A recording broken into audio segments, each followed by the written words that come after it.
Hi guys, today we are going to see error detection and correction using Hamming code. How you will transfer the data and detect error. Consider we are transmitting data from transmitter to receiver. First we will convert the data into Hamming code and then we will transfer the Hamming code to the receiver. The receiver will get the Hamming code and check the parity bit.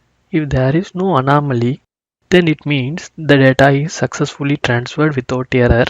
If there are any anomaly in the parity bit, then there is error in the data received. We will see the following topics in this tutorial. What is data and parity bit?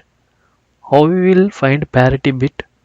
How to convert data to Hamming code? How to detect error? How to rectify the error? So let's deep dive in error detection and correction using Hamming code.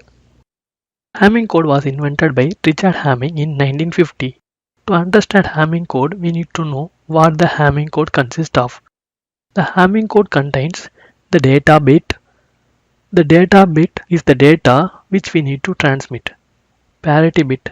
The parity bit will be sent along with the data bit to detect the error. There are two types of parity. They are even parity and odd parity. Even parity means the number of 1 in the given data must be even. For example, 1101010110. The number of 1 in this example is 6, which is even, so it is a even parity. Consider this example for odd parity. Odd parity means the number of 1 in the given data must be odd. For example, 1101010100. The number of 1 in this example is 5, which is odd, so it is odd parity. Now let's see how to calculate parity bit for various Hamming codes. First we will see about 3-bit Hamming code. We will number it 1, 2, 3 from left to right, that is from least significant bit. So let's see how to compute the parity bit position. The parity bit position can be found by the formula 2 to the power of n, where n is the set of whole numbers, that is from 0. It will be like 0, 1, 2, 3 and so on. First we will substitute n with 0, which is 1. So the first bit is parity bit. Now we will substitute n with 1, which is 2. So the second bit is parity bit. Now we will substitute n with 2, which is 4. The 4 exceeds our maximum bit, that is our maximum bit is 3. So it exceeds our maximum bit. Hence we are ignoring the value greater than or equal to 2. So the remaining bits which are unoccupied are data bits. 3 is a data bit. So for 3-bit Hamming code, we have one data bit, that is 3, and we have two parity bit, that is 2 and 1. Now we will see another example, that is for 7-bit Hamming code. We will number it from 1 to 7, that is 1, 2, 3, 4, 5, 6, 7 from left to right.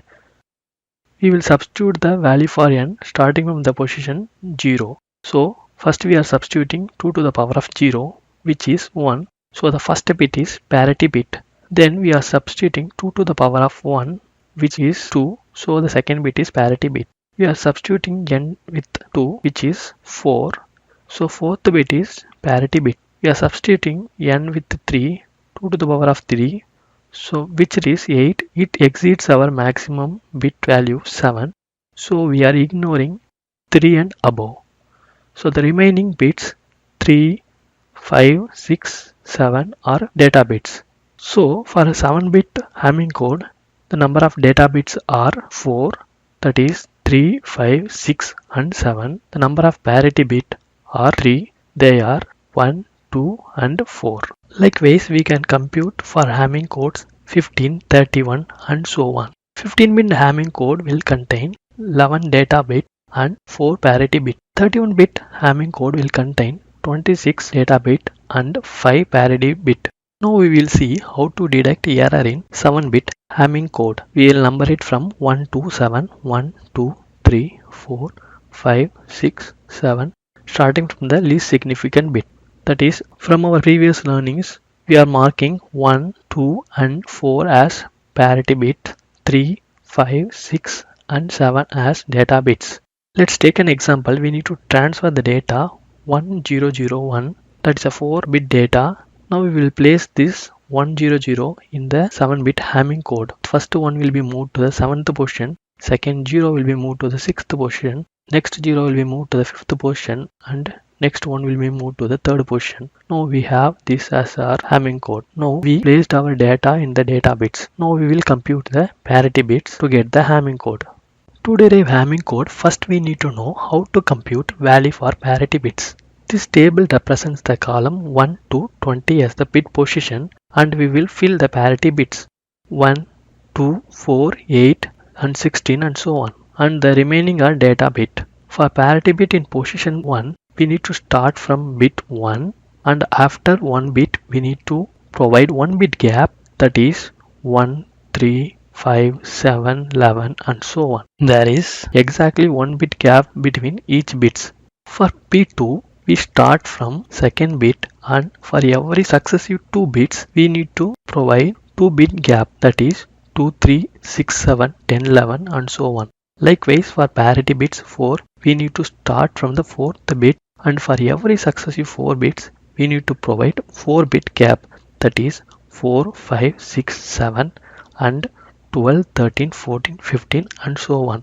Likewise, we can compute for the parity bits 8 and 16. For parity bit 8, we need to start from the position 8, and for every successive 8 bits we need to provide 8 bits gap. For parity bit 16, we need to start from the position 16, and for every successive 16 bits we need to provide 16 bits gap. Like this, we can formulate parity bit value for any position. From this table, we take for 7 bit and for the parity bits 1, 2 and 4, since we are going to detect and correct error in the 7-bit Hamming code. Now we will compute the value for parity bit 1. For parity bit 1, we need the values in the bit position 3, 5, 7. The value in the 3rd bit is 1, the value in the 5th bit position is 0, and the value in 7th bit position is 1. We have 101, which is even parity. That is, the number of 1 is even. The result is already even parity. So P1 is 0. The logic is we need to make even parity. That is, if the number of 1 is even, then we need to assign 0 to the parity bit. If the number of 1 is odd, that is odd parity, we need to assign 1 to the parity bit and make it even parity. For parity bit P2, we need to take the values in the bit position 3, 6 and 7. The value of 3rd bit position is 1, 6th bit position is 0 and 7th bit position is 1. The result is 101, which is even parity. So we can assign the parity bit for 2 as 0. For P4, based on the table, we need to take the values in the bit position 5, 6 and 7, which is 100, and it is odd parity. To make it even parity, we need to assign 1 to the parity bit 4. So the Hamming code is 1001100. This is the code which we will be sending from transmitter to receiver. We saw how to compute Hamming code. Now we will see how to detect error in the data received. The error may be because of the noisy medium. So we assume while transferring 1001100 from transmitter to receiver, because of noisy medium, we received the value 110110. That is, there is an error in the 6th bit. Now we will see how to detect error in the data received. The data sent is 1001100 and the data received is 1101100. That is, there is error in the 6th bit. To detect the error, we need to check each parity bit whether it is even parity. If it is even parity, the data is correctly transmitted. If it is not, then there is error in the data transmission. First we will check P1. So we need to take data from bit position 1, 3, 5 and 7. The resultant is a even, so the P1 is right. Now we will check for P2. For P2, we need to take values from the bits 2, 3, 6 and 7. We need to check whether the resultant 1, 0, 1, 1, 1 is a even parity. It is not even since the number of 1 present in this is 3. So it is odd. So we found that there is an error in the data transmission.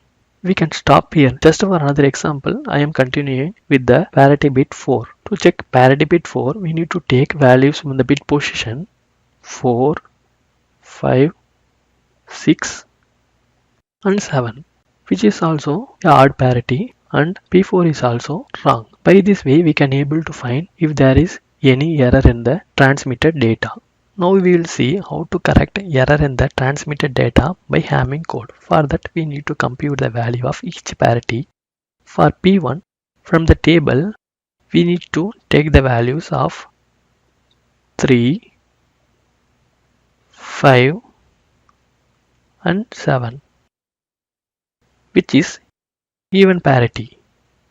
If it is even parity, we can retain the parity bit value as it is and we can note it. So the parity bit value is 0 and we can make a note of it. Then we will proceed with the parity bit 2. Based on the table, we need to take the value from the bit position 3, 6 and 7, which is a odd parity. We found that there is an error in the parity bit 2. So in case of error in the parity bit, we need to mark it as 1. In this case, its original value is 0, but since there is a error in the P2, we need to mark it as 1, irrespective of its original value. Now we will check for parity bit 4. For that, we need to check values in the bit position 5, 6 and 7, which is also a odd parity. So there is an error in the parity bit 4 also. As I said earlier, in this case, there is an error in the parity bit. We need to mark it as 1 irrespective of its original value. The thumb rule for error correction is if the parity bit value is even, we need to retain the original parity bit value. If there is an error in the parity bit irrespective of its original value, we need to make it as 1. So we got the result 1, 1, 0. This we need to convert to decimal. To convert binary to decimal, check my video tutorial on binary to decimal conversion, the link for which I have provided in the description. Now we got the output 6. It mentions us that there is an error in the 6th bit. So we need to reverse the value which is present in the 6th bit. In this case, we have 1, so we need to reverse the value, that is from 1 to 0. So by this we have corrected our error. So the resultant value is 1001. That is the data we have received. So the result is 1001. That is the data which is sent from the transmitter. Thanks for watching this video. For more technical videos, please subscribe this channel.